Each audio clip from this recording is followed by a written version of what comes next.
muita gente tem um certo, não é nem preconceito, é porque um distanciamento, né, com a galera mais alternativa, a galera do rock, da tatuagem. Sei lá, para a pessoa que não tá nesse universo, que conhece mais tarde, é meio estranho, meio É diferente. chocante. Essa eu acho que seria a palavra certa. É bem chocante quando você lida com uma diversidade, porque muitas vezes é fora do seu cenário.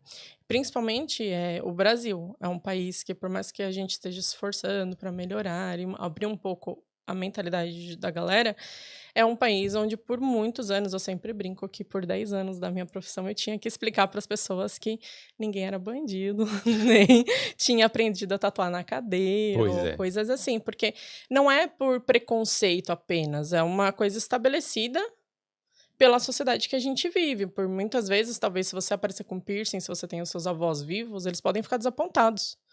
É. Porque, nossa, olha lá, fulano fez um brinco. E isso acontece em diversas culturas. Então, poder lidar com essa diversidade me tornou uma pessoa muito mais leve em questão de choque. Mas eu confesso que eu já me choquei muito na vida também. Sim, Principalmente com essa questão de modificação corporal. entendi. Negócio de cortar a língua no meio.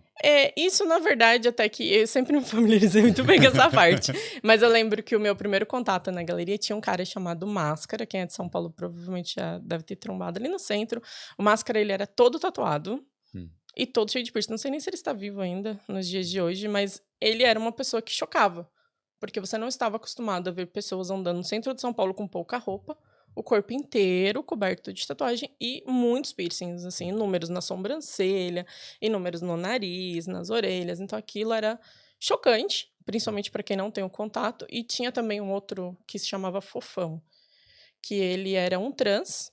Eu não sei também se ele está vivo hoje. E esse foi um que me assustou bastante, porque imagina, eu devia ter uns 14 anos, a primeira vez que eu lidei com ele, eu tive pesadelo. Tipo, dias assim. Sério? Porque ele passou por vários procedimentos de botox e tudo mais naquela época. Tipo, tô falando de muitos anos, mais de 15 anos atrás. E aí ele cresceu, ele teve uns inchaços, ele teve... Ficou fofão por causa Por isso, da... por isso que ele teve esse apelido de Fofão. Sabia que me chamavam de fofão quando era criança? Sério, aí, ó. Eu poderia ter algumas semelhanças, tá vendo? Se ganhou o apelido. Era porque eu era bochechudo. Aí, ó. Mas, E aí ele teve isso. Mas eu acho muito legal, assim, eu me sinto muito privilegiada pela diversidade. Porque poucas coisas me assustam nos olhos. Então, Sim. tipo assim, poucas coisas te agridem, porque você já sabe lidar com aquela diversidade. Imagina. Uma coisa que me chocou foi uma vez eu fui para uma convenção de tatuagem, né? Fui lá, teve o show do Matanza e eu fui lá, tipo, meio que... Pelo show. Pelo show. E aí tinha a galera fazendo aquelas elevações, né? A suspensão. Suspensão. Aquilo que eu fiquei meio... Pô, falei, eu senti a dor da galera, entendeu? Não sei nem se eles estavam sentindo, mas eu tava. É que dá gastura, né? Até porque é uma coisa fora do seu universo. Então, às vezes, você lidar com aquilo num evento, suspensão se torna ainda uma coisa muito comum nos dias de hoje. E suspensão é um processo espiritual, é um processo onde você se encontra, você se conecta. Então, tem toda uma história por trás da parte de se pendurar nos ganchos e rasgar sua pele. Sim, que o espírito sai do corpo, depois volta. Depois volta, pode ser, pode ser. Até por conta daquilo que eu te falei, existe uma resistência muito forte a acreditar que piercings e tatuagens são coisas de bandidos e de criminosos. Principalmente para as pessoas mais velhas. Hoje, eu lido até hoje com pessoas com mais de 30 anos de idade que estão sendo donas dos seus corpos agora. Elas falam, Carla, agora que eu não moro com os meus pais, eu vou fazer um piercing. Entende? Então, eu imagino que... Isso acontece o tempo inteiro. Porque muitas vezes você estando no Brasil, você não tem a liberdade de mandar num corpo que é seu. Sim. Porque você vai desapontar os seus avós, você vai desapontar os seus pais. E é muito comum hoje, que eu sou uma pessoa que eu sou mais velha, eu sempre digo que é muito legal... Ou menos, né? mais ou menos mais velha. Eu sempre digo que é muito legal essa maturidade que eu tenho hoje em relação a esse pensamento, porque por muitos anos foi frustrante, porque eu falava para os outros falavam, o que você faz? Eu falava, eu sou piercer. Não, mas você não estuda? E aí eu falava, tá, eu faço uma faculdade. Sabe assim, mas não era aquilo que eu queria dizer, eu não queria dizer, eu sou turismóloga. Em muitas ocasiões eu queria dizer, eu sou piercer. E as pessoas vinham sempre com esse questionamento, mas você não estuda? Porque isso não tem futuro, né, minha filha, você sabe? Então, isso acontecia com os pais dos meus amigos, isso acontecia com os meus próprios amigos. Tipo, mas você não vai fazer uma faculdade melhor?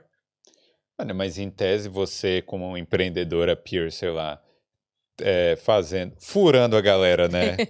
Tipo, pô, você poderia ganhar muito mais grana do que muita gente que estava no emprego normal. Sim, não. Com certeza tem a parte financeira, só que você não tem esse conhecimento quando você é mais novo. Claro. E você não tem essa estrutura, você não tem essa segurança, então tudo é uma jornada. Hoje, por exemplo, tem gente que chega na Irlanda, às vezes, que é piercer, e chega lá e fala, posso tomar um café com você? E quer que eu ensine a montar um estúdio em 20 minutos. Mas eu levei 7 anos para construir. Sim. Então, não é uma coisa assim, a jornada e tudo que você vai adicionando nela enriquece muito mais essa bagagem. Por exemplo, quando eu comecei a trabalhar com pessoas mais velhas, que eu fazia piercing com pessoas mais velhas, eu muitas vezes me questionava e eu comecei a questioná-las. Eu falei, mas posso lhe fazer uma pergunta? A senhora está com quantos anos? 62. E por que a senhora está fazendo um piercing no nariz hoje comigo? Minha filha, porque eu quis fazer quando eu tinha 35, alguém me falou que eu era velha demais, eu não fiz. Caramba. E agora eu vou fazer. Ou então, muitas vezes, porque eu nunca gostei desse negócio aí. Mas agora eu tenho uma vida muito boa, eu não preciso provar nada pra ninguém, eu vou fazer. E eu ia, tipo, nos prédios chiques e tudo mais de São Paulo, tipo, era bem legal. Bem legal, bem legal. Eu gostei muito de fazer esse período também, sabe? De piercing a domicílio e tudo mais. E aí eu vim, isso em São Paulo ainda, em paralelo com os meus trabalhos. Então, tipo, foi uma experiência muito enriquecedora, porque eu tive a oportunidade de conhecer a Elite. E ganhar um dinheiro, né? Claro. E aí e pagar o intercâmbio também. Exato, e fui juntando, tudo era juntando dinheirinho pra vir pro intercâmbio. Durou, viu, gente? Durou. Juntei bastante dinheirinhos pra poder estar aqui. Obrigado por ter assistido esse corte do Boulder Podcast. Para ver essa e outras entrevistas completas, visite o Boulder Podcast no YouTube.